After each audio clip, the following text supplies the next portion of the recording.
So guys, ito yung ginawa kong crude ng admin sa pag-add ng category, product, ganun sa Laravel. At ito yung code ko guys sa controller, ito sa category at ito yung sa product.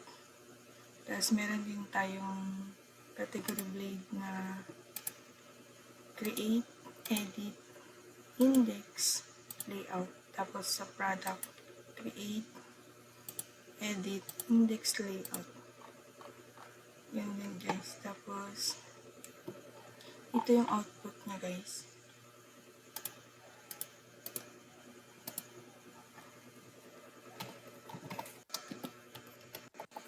PHP Artisan serve lang tayo.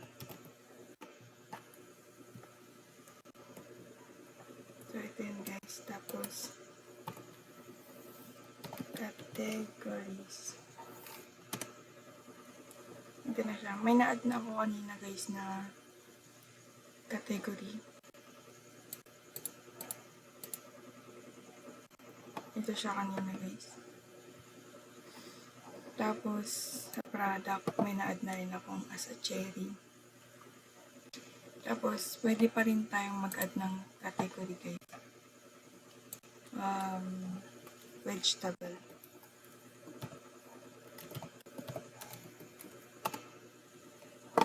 Ito na siya guys. Tapos mag-add tayo ng product ng vegetables. Oops. Vegetables. Tapos carrot.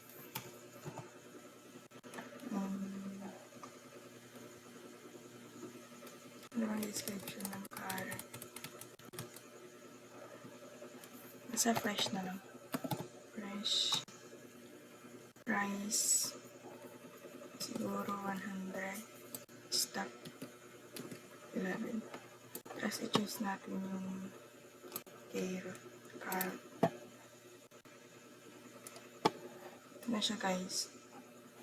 Pwede rin natin siyang i-edit kung papalitan natin yung price, ganun guys. Ito, palitan natin siya ng 150.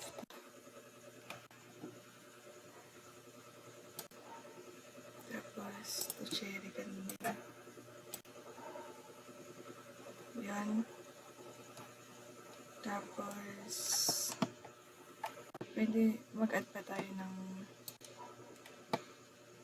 category guys. Milk tea. Ay, drinks.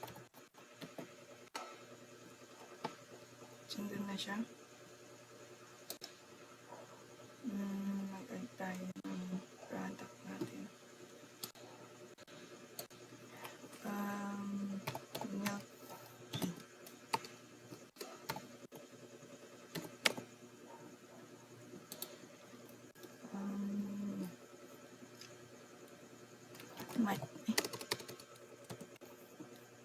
Salted caramel. Tapos, kunyari 50. This is the 10. Just file natin.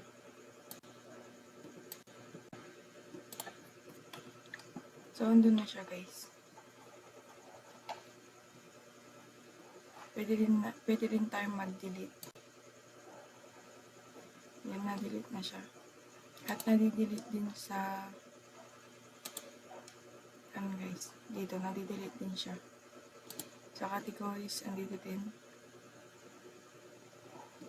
Tapos categories, pag mag-delete tayo dito ng fruit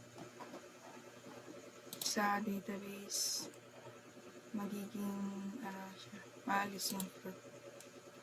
Yan guys.